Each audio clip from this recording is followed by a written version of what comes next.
Kain na tayo mga guys. Look at this. Ito nga ang pinag-aabalahan ni Tita Wena for this lunch. Look at that. Delicious. Ayan, at sasabaw pa nga lang. Sarsa. Delicious.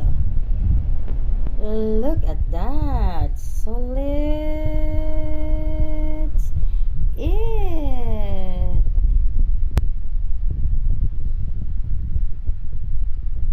Kain na tayo mga guys.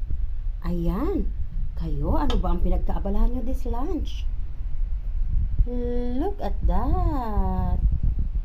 Syempre si Tita Wena, hindi masarap ang kain pag walang sili. Hindi ko na yan dinurog. Para ang aking gwapo